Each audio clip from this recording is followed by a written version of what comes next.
You're listening to the We Are Libertarians podcast network. Find all of our shows at wearelibertarians.com. This episode is brought to you by Shopify. Forget the frustration of picking commerce platforms when you switch your business to Shopify, the global commerce platform that supercharges your selling wherever you sell. With Shopify, you'll harness the same intuitive features, trusted apps, and powerful analytics used by the world's leading brands. Sign up today for your $1 per month trial period at shopify.com/tech, all lowercase. That's shopify.com/tech.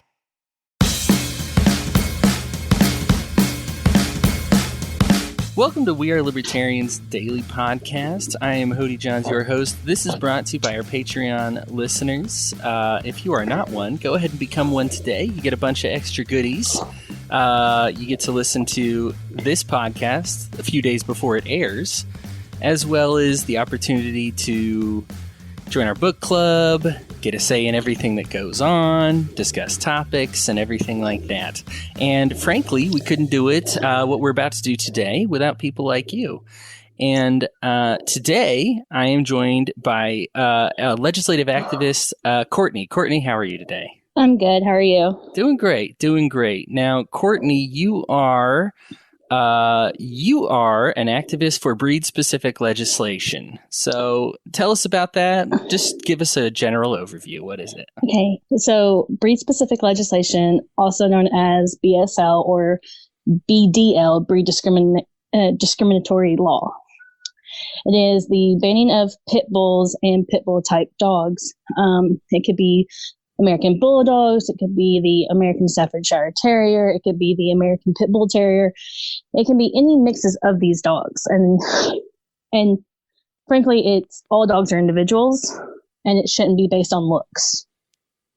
Oh, discrimination shouldn't be based on looks. Boy, I feel like America should kind of remember that with like other stuff. Like, right? Got a history with certain things like that. Exactly. I've got a little bit of the history here before we really dive into like where we are currently. I found it interesting that this is based on, there's actually a Supreme Court case on it based in, 1897, which is old for a court case, right? Yeah. Centel versus New Orleans and Carrollton Railroad Company is where it begins. Now, this was not actually breed specific, but he had Mr. Centel had a dog. The Carrollton Railroad Company killed that dog because of negligence. And I guess they admitted the negligence. But the Supreme Court determined that because he had not licensed the dog and the dog had the ability to cause harm, that they could kill the dog however they wanted to. So anybody, and that's still the sitting precedent in the Supreme Court. So anybody can kill any dog if it's not licensed to somebody. And licensing your dog is something you kind of like, you do it once when you're there at the shelter, but you don't show up for your next year. And so most dogs are unlicensed.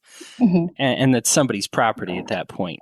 I found it interesting that even in their notes, they said dog owners were likely to be irresponsible with money and come from the poor. And so it's like they kind of generalize dog owners as being bad with money and poor.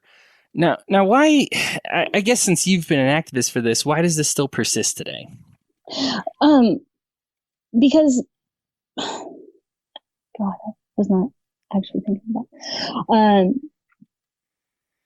it persists because, there's the Michael Vick's dogs, the lost dogs. They were, in the dog fighting ring, and that comes from money. And generally people profile pit bull type owners like that, but there are programs out there that can help with spay and neutering and vaccinations and other things like that as well. So it's necessarily not a money thing anymore. And people will probably spend more on their dog than they do anything else if they don't have kids. So, I know there's programs here in Arkansas that my husband and I went to and got both of our dogs fixed and up to date on shots for as low as $30 each, the spay and the shots. So you're a responsible dog owner. Yeah, I guess I am. So the assumption seems to be that everybody's an irresponsible dog owner. What's I guess, how do we change that? Because even in 1897, they assumed you were an irresponsible dog owner. How do we change that is just getting these programs out there to lower income cities. Sherwood is a sister city of ours, and they have programs, and just being aware of programs that you don't have to go to a vet and spend $300 to get your dog fixed, chipped, and up to date on shots. So, and that's the huge problem with owners, is that they get these dogs and they're like, oh crap, I have to afford a vet, when they don't realize there's a lot of these programs out there. Right. And there's some difficulty in even defining what a pit bull is. Yes. Okay. Do you want to talk about that a little bit? Yeah, I do. So pit bull is actually a slang term. It is not a type of breed. There's only one true pit bull, in quotation marks, actually. It's the American Pit Bull Terrier. All these others are just mixes from that. So you can have a pit bull bulldog mix, and people will look, oh my God, that's a pit bull. No, it's a mutt. Pit bull is a mutt term. Okay, so it's actually like some kind of like a mixed breed term. And yes. So there actually is a standing court case on that as well. And this is where we actually get to where breed-specific legislation starts. It's Vaniter versus the Village of South Point. Now, this one actually occurred in our lifetimes. The court concluded that the definitions of a pit bull are not unconstitutionally vague, though they admitted that there's not mathematical certainty, but that mathematical certainty is not essential to constitutionality, which should freak you out, because if they say, well, we kind of say that like violent looking knives are, banned, but most people can figure out what a violent looking knife is. And even though it's not really a mathematical term, the government will use their own common sense to determine what that is. Yes. Which leads to them making some questionable decisions. Now, we've talked beforehand, and I guess get your Kleenexes ready, about a couple of those decisions that they've decided to make because they're allowed to discriminate. So if you would like to review or just talk about some of those cases, what have they done because they're able to discriminate against pit bulls? So in our city, there is BSL, and that's what we were fighting against. They have seized a couple of dogs in our city and have told the owner that it looks like a pit bull type dog, and she had to rehome it. And she did. It got the banned breed violator tattoo on his thigh, and she rehomed it out of BSL areas. She was actually out of the country. The dog had happened to get back into North Little Rock city limits, and she called the shelter. They arranged for her, we'll hold it since you're out of the country. We'll give you a court date. You can fight it, whatever you want to do. She did all the necessary steps to do this. And 2 days before the court date, the dog was accidentally euthanized. That's terrible. Yes. So that's when I started fighting this really hardcore. And then a friend of mine actually had her dog profiled while she was on vacation, and her friend was house sitting for her. The shelter had mixed up her address with another address, and they took photos of her dog from the street, which is not illegal, into her house, and they deemed her dog a pit bull type dog, and she had to rehome it last year. And this is just because they say, again, that lack of mathematical certainty. If they say it looks pit bull-esque, we haven't run a test or anything, but we say that's okay. Correct. Yes. They don't do any DNA tests. They don't go by vet records or anything like that. They just go by looks alone, because if it looks like a pit bull, it is a pit bull. And that's what we're fighting against. Sure. We have links in the show notes to both of those stories. Horrifying. And I mean, the case of the euthanasia one, I think what freaked me out the most is they just kind of released this simple statement just saying, yeah, I guess we were supposed to follow protocol, but we didn't. Yeah. And nothing's going to change. I'm sorry, do what? Oh, sorry. I just said nothing's going to change. No. Unless we act. But there was no fines asserted. There's no, firings. There's no internal investigation. There's just like, yeah, whoops, we messed up. Hopefully we don't do it again. Correct. And as a result of that, we can actually find a site that you're affiliated with, Justice for Gambit, and there's several stories of this. Oops, we euthanized it too early. Mm-hmm. Now, in economics, we talk about something called perverse incentive, where you say, yes, the point was not to take these dogs and euthanize them. But if you have an incentive to do something, it's going to keep happening. That's going to be the tendency. So here's the issue. You take a dog, if you take the dog, you justify your program's existence. So that's an incentive. And then if you put the dog down, well, there's no incentive. In fact, you actually have to take care of the dog in the meantime. So there's actually a slight incentive to euthanize the dog early. And since there's no punishment for it, as dictated by the courts, you can kill someone's dog even out of negligence. They could technically abuse these dogs to death if they want. Then you've created an incentive to actually either euthanize the dog or not care that you're euthanizing the dog when you shouldn't. And so we have like this history going on. And I mean, truly horrifying to look into it. Now, I mean, we're going to end up wrapping up the show with what we can do to change it, but let's dwell on this for a minute. Cause I was looking at, things that are more likely to kill you than a pit bull, according to the CDC. And it's hilarious, but it's also really sad. So, according to the CDC, in the year 2000, now this has grown since then because the population has grown. But in the year 2000, the Center for Disease Control admitted that there were about 8 deaths due to pit bulls worldwide. So this is all over the world, 8 pit bull deaths. And by that time, they were already introducing breed-specific legislation, like these court cases were prior to. So to put this in perspective, falling coconuts kill 150 people worldwide every year. High school and college football has about 12 deaths per year. Horses kill about 120 people in the U.S. alone per year. So you're looking at horses being 10 times more likely to kill somebody in the United States, over 10 times more likely to kill somebody than a pit bull. Tap water, 100 people per year in the United States alone. Icicles, 15 people per year in the U.S. alone. That's about double what pit bulls do. Falling out of bed, 450 people in the U.S. Or autoerotic asphyxiation, 600 people a year. You're more likely to strangle yourself on accident.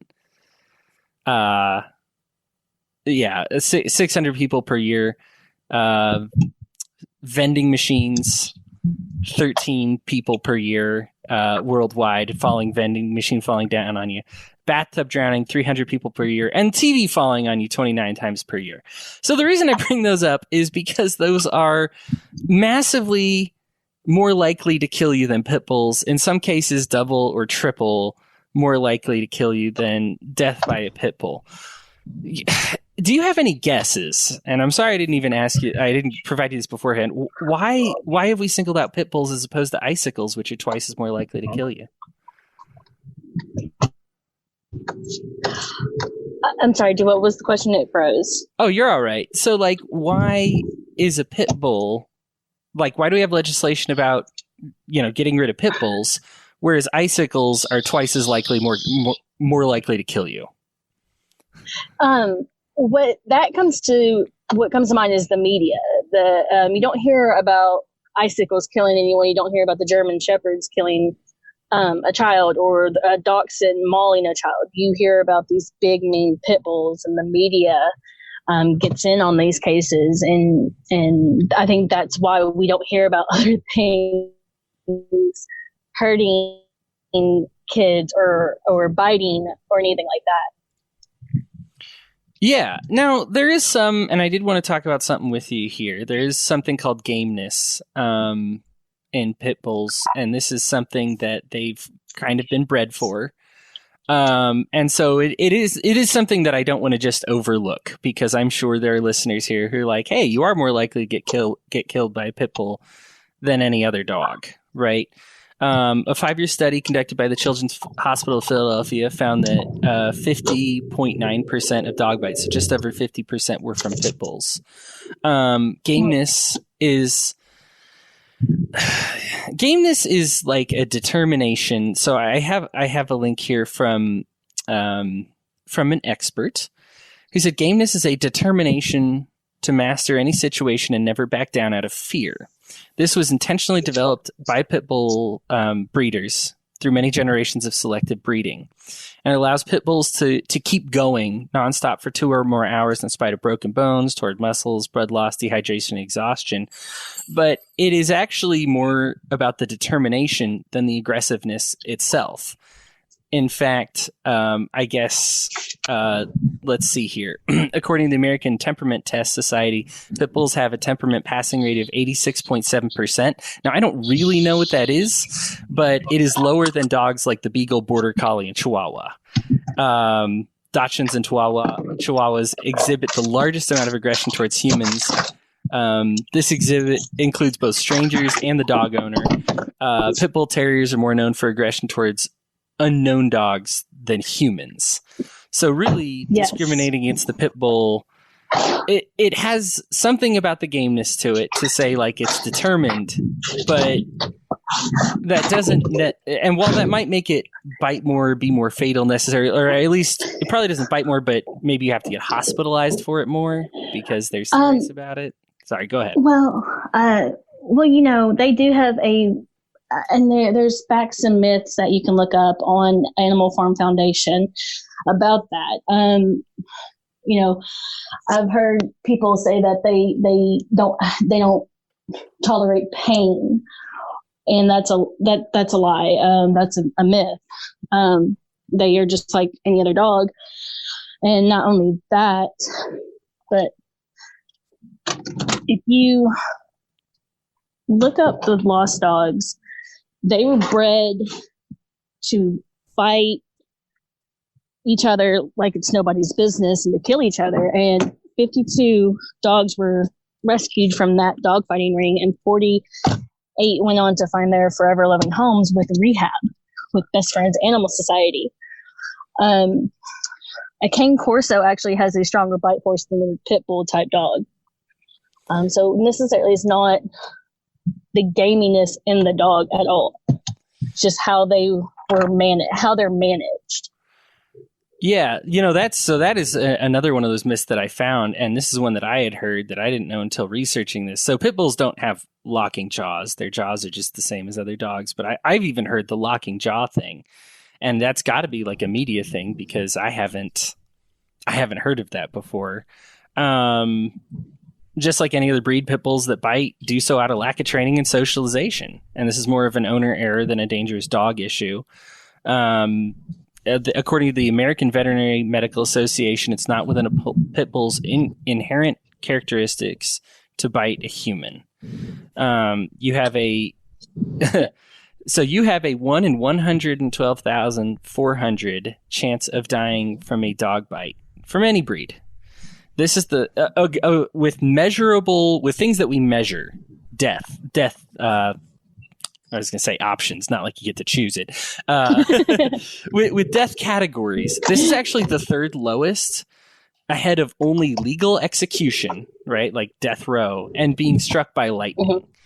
Mm-hmm. So we have made. It's funny because breed legislation is starting to explode around America, and yet your chances of dying from a dog bite are low to the point of being absurd. Like if you're twice as more likely to get killed by a falling icicle, I mean, that's never in the news. But we talk about dogs, it seems like constantly. Yes. Now, one of the reasons for this, and we're going to start touching now in like solutions, this has to do because they've authorized that every county, every city is able to make these laws. They give them permission to do it. And so therefore there's almost more cities that have banned pit bulls than like pit bull deaths. And so it's starting to pop up around the nation. Something I didn't know is that my what I consider my hometown of Aurora, Colorado, has actually banned pit bulls as well. Denver has as well, and so it's starting to pop up in like bigger cities more than just where these places started. So what do we do when we start seeing this when's the right time to act? Do we start now? Do we wait until legislation now? Passed? I mean, it's fighting for these dogs that are being judged based on their looks, and getting information and just speaking with city council about what we can do to give these dogs equal opportunity to live their lives like any other dog. North Little Rock, the citizens of North Little Rock are trying to get rid of BSL. I mean, more states are actually going to ban BSL. 22, I believe, have already banned BSL statewide. Oh, really? Oh, that's good. Yes. Okay. Yeah.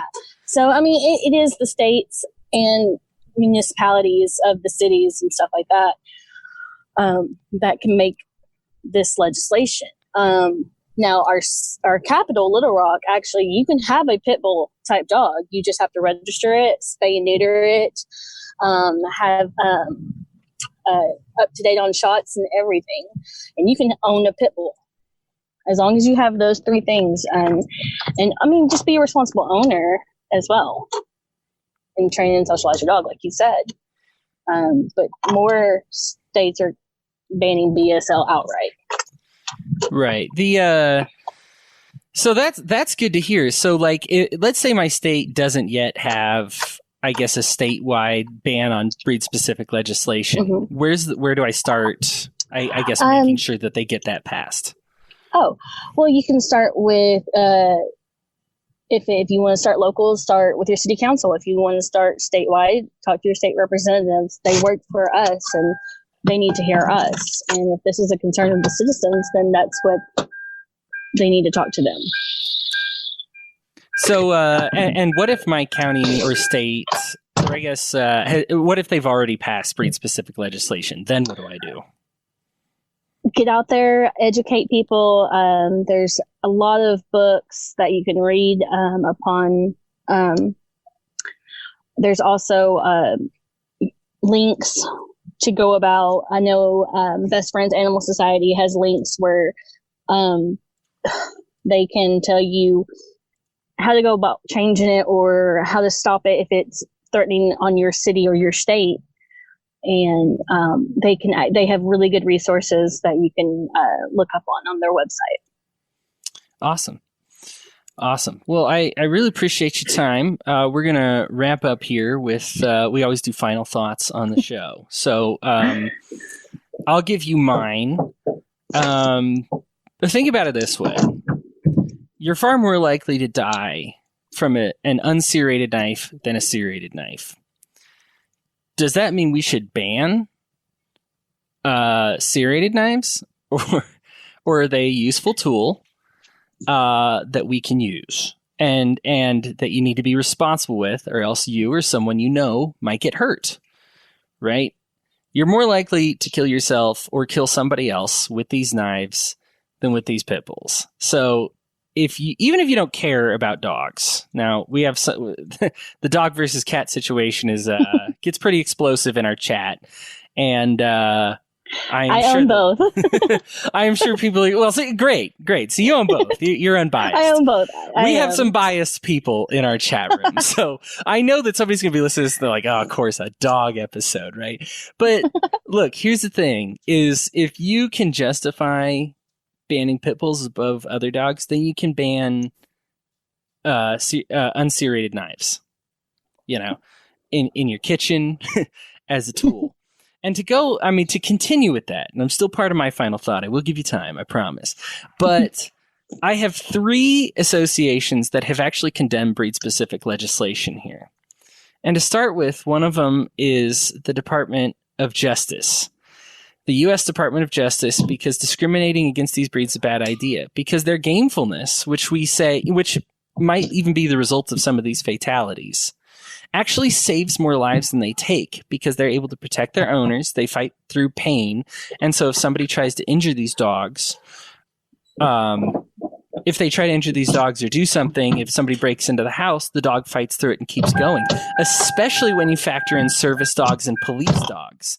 They make excellent service dogs because, and again, the gamefulness isn't just in fighting, but it's also just that pushing through. So if it's a long day, Pipple makes a good service dog. When you're factoring in the police force, the dogs save a ton of lives. The other two that I want to talk about, the U.S. Department of Housing and Urban Development states that statistically, breed-specific legislation has shown no reduction whatsoever in bites or death due to bites. So it's ineffective legislation, and it's a way for your Congress people to overstep their boundaries. And lastly, the American Bar Association, that's right, the people that validate all of your lawyers, say that this legislation is unconstitutional. So I'm going to turn the time over to you. You can say whatever you want for your final thoughts, but also tell people how to join you in the fight, where to find you, where good places to get educated are. So go ahead.